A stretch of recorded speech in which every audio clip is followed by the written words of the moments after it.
note too, if you guys happen to, this is our windy season, so if you guys happen to lose something, sunglasses, hat, whatever, please say something to me, and we'll send one of these two young children to go chase down your item, okay? Oh, that's sweet. My knees are shot. Yours are much better than mine.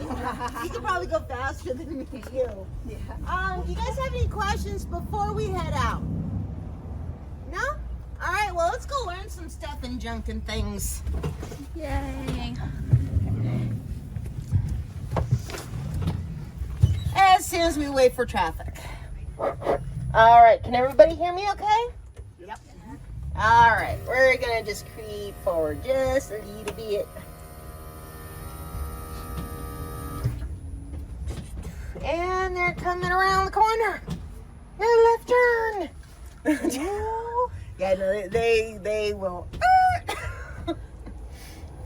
Alrighty, my loves, we are officially off like a herd of turtles. Woo!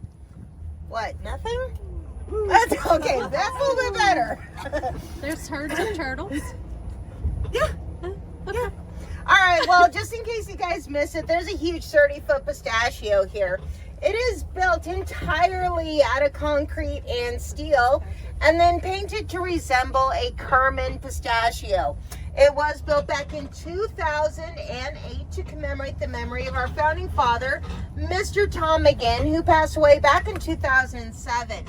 A lot of people do like to ask me why.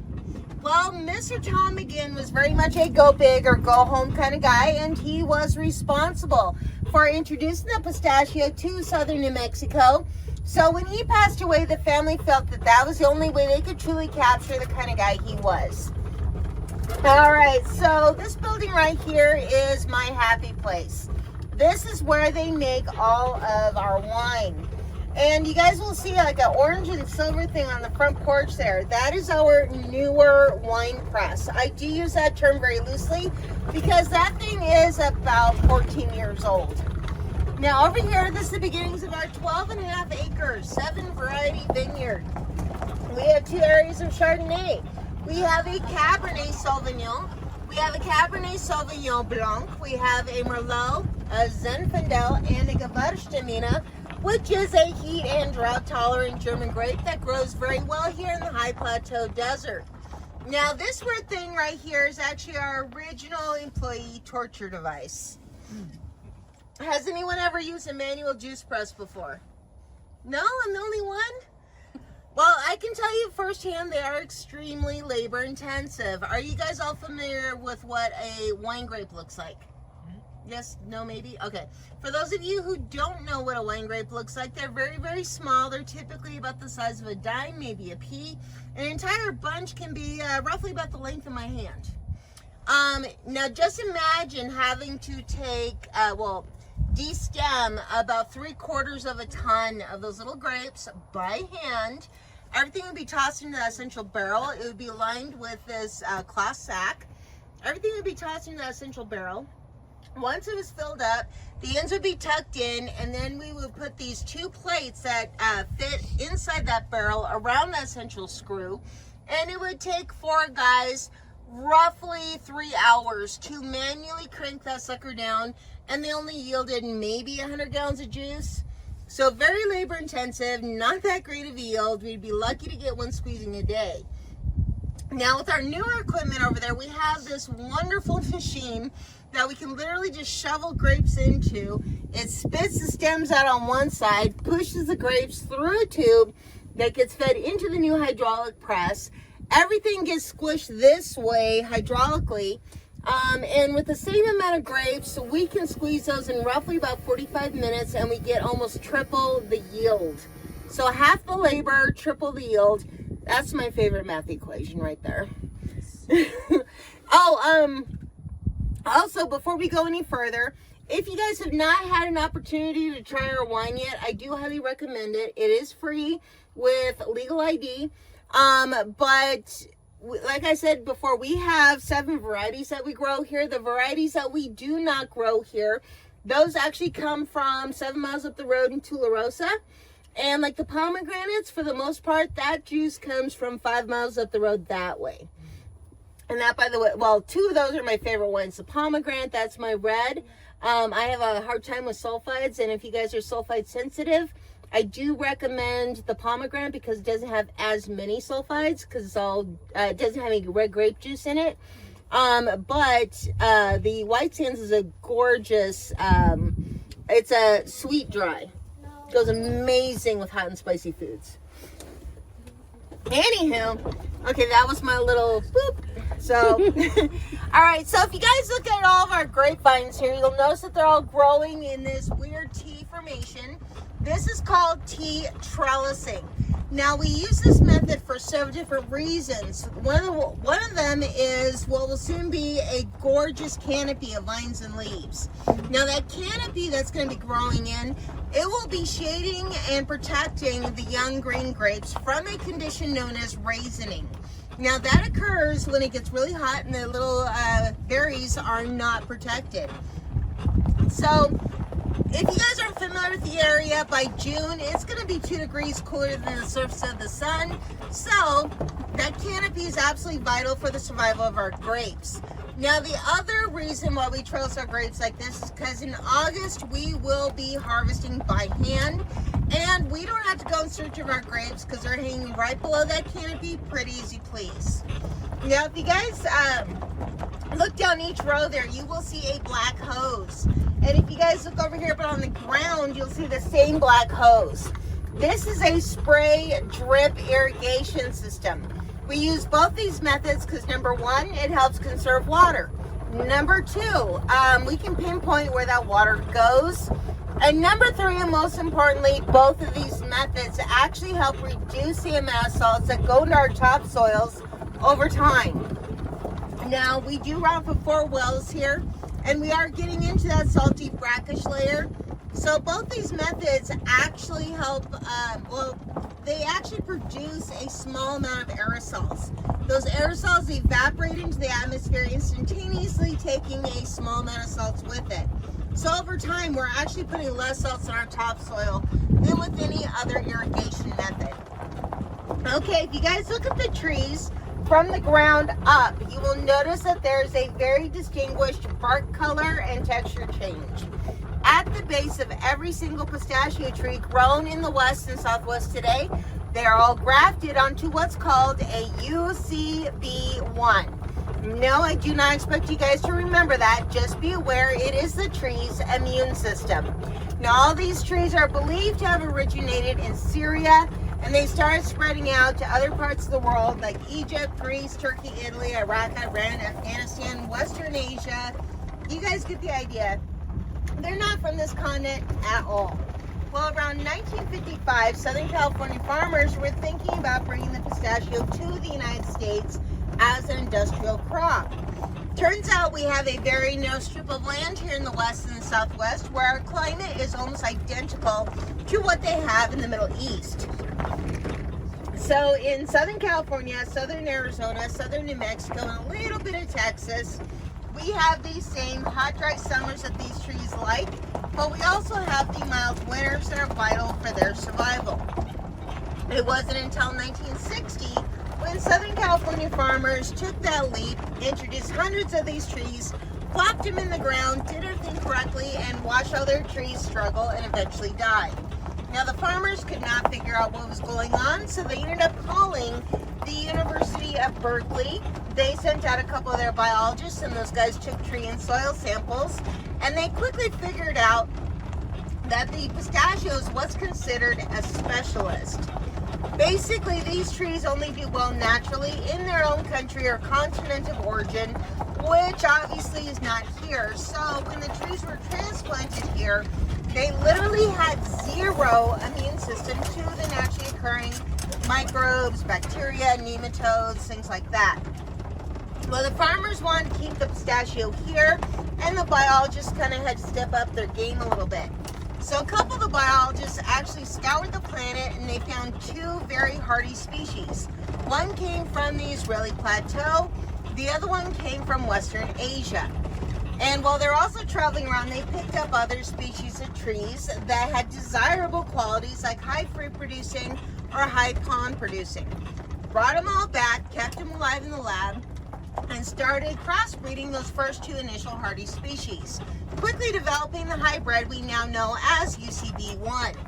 Now, once they had a viable amount of young UCB1 for their experiments, they quickly figured out at the time the best way to graft the trees together was to simply take a young UCB1, cut it off about a foot from its base.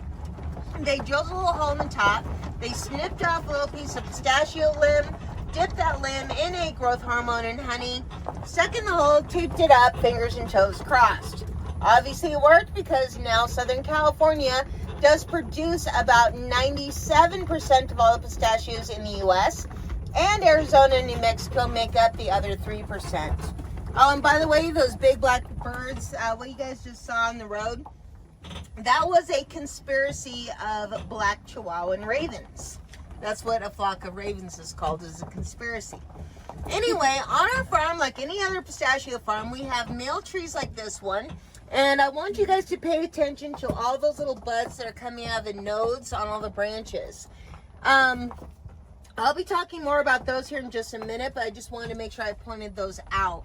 Now, that is a male tree. He's going to be producing nothing but pollen. They do not produce fruit.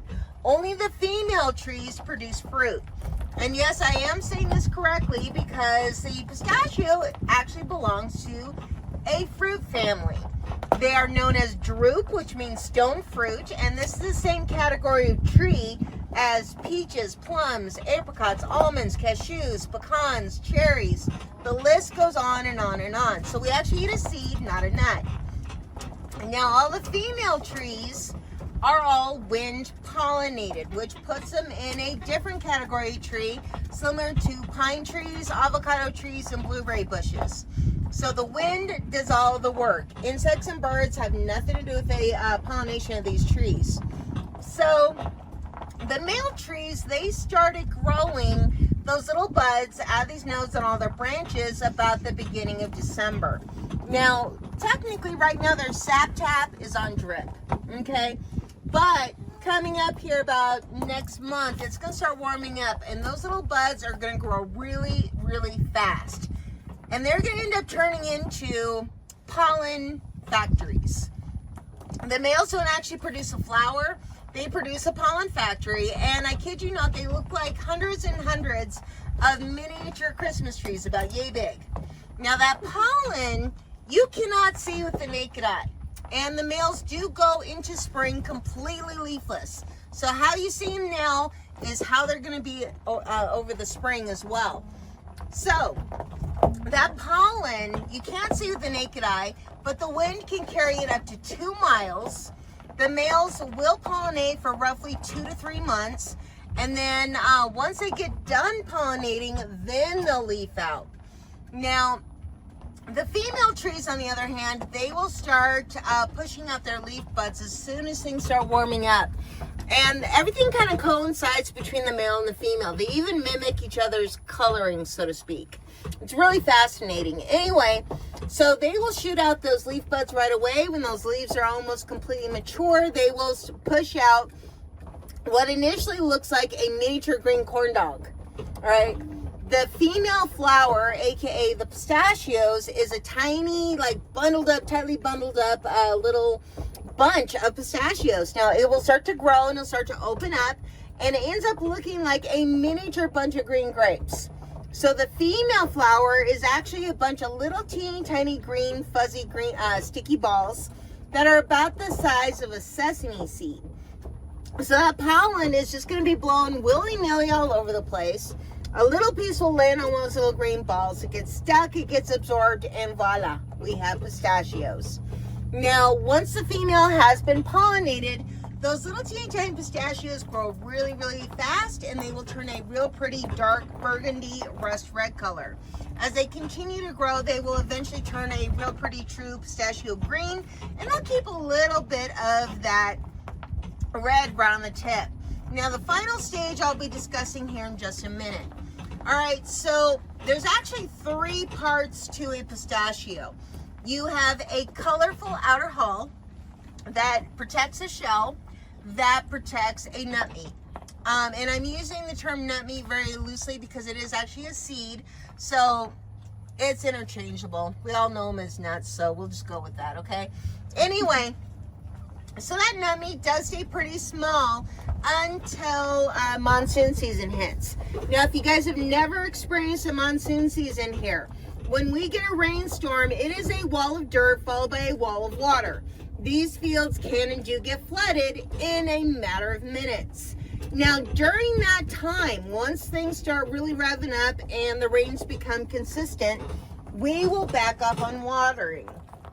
Now, these trees, you can kind of think of them as the cactuses of the fruit tree world. These trees, typically during the growing season, only get maybe 50 gallons of water per tree per week over a 12-hour period. Now, as far as fruit trees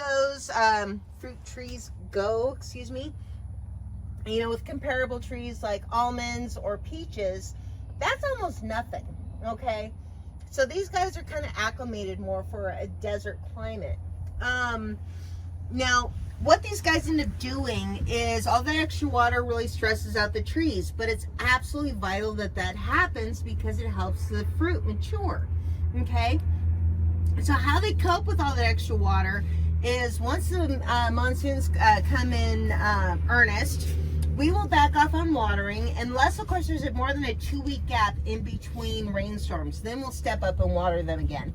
But during that time, we typically will back off, let Mother Nature do its thing, and let these trees get stressed out. So what happens is the males and the females that did not produce, they will get rid of all the extra water via respiration through their leaves. The trees that that are going to be producing fruit, they do almost the exact same thing, but they also do something a little bit different, and I'll talk about that here in just a minute. All right, so I stopped here to go over a couple things. You guys may have noticed a really big difference between these two groves here, mostly size, right? Well, that's because for the most part, this is actually the original 40 acres that Mr. Tom McGinn and his family planted between 1979 and 1981. So the majority of these trees are almost 50 years old. Now, these trees over here are roughly about 26, 27 years old. They just reached maturity, which for a pistachio tree is 25. All that really means is that these trees are going to start producing a minimum amount of fruit. That amount of fruit does go up the older and bigger the trees become, like these girls over here. All right, so on our farm here, we have a little over 12,000 trees. 700 of those are males. So each male is responsible for pollinating up to 19 females each. So they have a very short-lived job, but it's a very big one. A lot of people this time of year ask me, how do you tell the difference between the trees? Well, it's actually kind of easy. We actually have a lot of traits that are very similar to the pistachio tree, and in fact we actually share some of our DNA with a pistachio tree, believe it or not. But one of the traits of nature that we have in common with these trees is when the trees are planted, that's when their clock starts ticking, okay? And when the trees hit about 12 to 16 years of age, the males will shoot up over the females, get larger and stay larger, just like that large fully mature male right there in the third row. He's about 20, 23 feet tall. All the trees directly around him are female. They're much smaller. And you're welcome, folks, because that's how you tell the difference regardless of what time of year it is, and you will never be able to unsee that now. You're welcome. Anyway, so we do have one species of male here. They are considered a universal pollinator. They're also considered a high-producing pollinator. Their species name, ironically, is Peters. Yeah, I think that's actually the name of the guy that developed them. Not sure about that. I'll have to do some more digging. I've been trying to find that little snippet of facts for months now. Anyway, you know, who developed these? You'd think it'd be easy to find out, but not so much. Now, also on the farm here, we technically have two different species of females. Both are considered a mid-sized fruit producer. Both are considered a high-yielding fruit producer. The only way you can actually tell these trees apart is during right around harvest season, which is August, September. The Kermans, which are these ones over here, they produce more pounds per tree than a Jolly does, which are these girls over here, and they're all intermixed in the original 40 acres. But the Jollies, they produce a slightly longer fruit. Okay, they just produce less pounds per tree than a Kerman does. Now, how you tell them apart is the Kermans are going to be half pale yellow, half strawberry, pinkish red. The Jollies, like this one right here, they are going to be a solid pinkish red. Now, that small window where they're different colors is the only time you can tell them apart, because if there's pistachios left on the tree with the Kerman, they will eventually turn that solid red color. Okay, and then you can't tell them apart again. Now, these girls are cyclic. Most non-fruit trees are. Most slow-growing hardwoods are. Basically, all that means for these girls is bumper crop season, regular season, not so great season. To give you an idea of what these girls are capable of doing, back in 2023, we had a very poor year. These trees only, we have a little over 11,600 of them, and they only produced about 175 to 225,000 pounds of fruit that year. Now, part of that has to do with the fact that mostly with the younger trees, we have between 1 and 15% on any given year that will not produce at all. All right, so what they do is they will add some height to their branches, some depth to their root system. They add that extra growth room for that really big push the following year. Basically, what they do is they work their honeys up for 8 months straight, then they take a 16-month vacation. I want their job. Now, the older girls, they'll produce something regardless. But they don't get consistent in that type of production till they hit almost 30. Now, when I say consistent, I'm talking about she may only produce a cluster or two. All right, the whole tree is not going to be covered every year. It just doesn't happen. Now, a couple things that that you may, last year we had a bumper crop season. I'm sorry, and I digress. Last year we had a bumper crop season, and these girls produced around 350 to 400,000 pounds of fruit. So you can see there's a huge disparity there, difference. Anyway, so these girls, actually all of these trees, if you plan on purchasing some and growing them in your yard, be prepared to pass them down for many, many, many generations, because these guys are all very slow growing hardwoods. They do not start producing until they're 8 years old. They do not become consistent in production until they're about 30. And they can live for 300 to 400 years. So, just some things to think about. One other interesting fact about the female trees that makes them very similar to us human females is regardless of when they were planted in the ground, all of these younger trees have sunk up with these older female trees. So they have all the cycles done at the exact same time, which is actually kind of cool. Do you guys have any questions so far? No? All right. Well, I want to introduce you guys to one of my favorite little trees. I happen to know the exact age of this tree. She just turned 13 years old. Now, I call this little tree Bernice. She looks like a little Lorax tree compared to everybody else. But she's fixing on producing again this year, hopefully. This will also give you guys a little bit of perspective. Now, you see that little teeny tiny tree right next to the road being held up by that white pole? That's Bernice. Now, she produced for the first time back in 2021. She had 2 large clusters of pistachios on her. And you'll notice that she has a little bit of a crink in her trunk there. Well, apparently the weight of her fruit actually caused that. So it gave her like a permanent backache. But, and then she produced, she didn't produce the following year. She produced again the year before last. And she should be producing again this year. But those two trees on either side of her are almost 40 years older than she is. Just for a little bit of perspective. All right, so going back to the trees that did produce fruit, what do they do with all that extra water?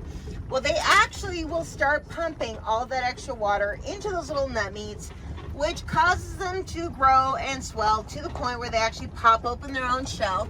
So we don't do it, the trees actually do it for us. Now, these trees have been crossbred to produce that 80 to 90% open rate. So that means that we get that 10 to 20% that either didn't open all the way or they didn't open at all. And those are typically the very last pistachios to get pollinated. So they just didn't have enough time to pop open their own shell. Now, harvest season for us does begin typically the 1st to 2nd week of September. We have 2 pairs of these really long, narrow machines. One's called a harvester, one's called a shaker. They drive along in tandem with the row of trees in between them.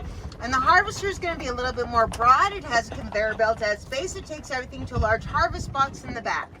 Now, the shaker, on the other hand, is a little bit more angled towards the harvester. It clamps down around the base of one of these female trees. Hydraulics come out, flaps go down. They become one around the tree, and she will have the ever-living snot shaken out of her for about 5 seconds. Everything that's going to come down will come down, go flying, stay on the tree. They disengage. The whole process only takes about a minute per tree.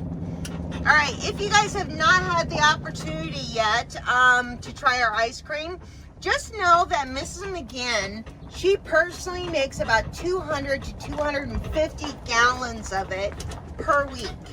Now, we also season all of our own pistachios. So if we run low on a flavor, we pull about 1,000 pounds of our roasted salted pistachios out of our cool storage. We bring it into a clean room. We have these 2 huge mixers. We'll add water, pistachios, and our hand-blended seasoning mixes. Get everything all nice and coated, and then everything goes into these 2 huge ovens that dry all that yummy goodness onto the pistachio without actually cooking it further. Now, we also have a kitchen on premises, and this is where we make all of our small batch candies, brittles, and sweet and savory pistachio bites. We typically only have time to make 1, maybe 2 things per day. Now, within 24 hours of everything being made, it goes into another part of the building where it'll be packaged up, and then within 48 hours of being made, it's back out on the store floor for you guys. So it's grown here, harvested here, processed and fermented and bottled here. Nothing leaves this property for any of that to happen, which actually makes for a much better, fresher product for you guys. Alrighty, my loves, this does conclude our little tour of the day. I will be more than happy to answer any questions you guys may want to throw my way. Tips are greatly appreciated, but not absolutely necessary. You guys could also do me a really big favor. Look us up on TripAdvisor or Google and say, hey, Tara was a lot of fun. I learned a lot of stuff. Or you guys could be honest with me and say, she was talking kind of shady about those trees in front of my children. She ended up sounding like an 80-year-old chain smoker. I don't know. I'm pulling stuff out my back end. Do you guys have any questions? Okay, so I saw the little birds flying around. Do they eat the pistachios? Yeah. But those guys are migratory. So they're just kind of passing through right now. Those black birds don't really hang around here. It's the big ones that do. Okay. Yeah. All right, you guys are free to run away. Thank I'm you. not holding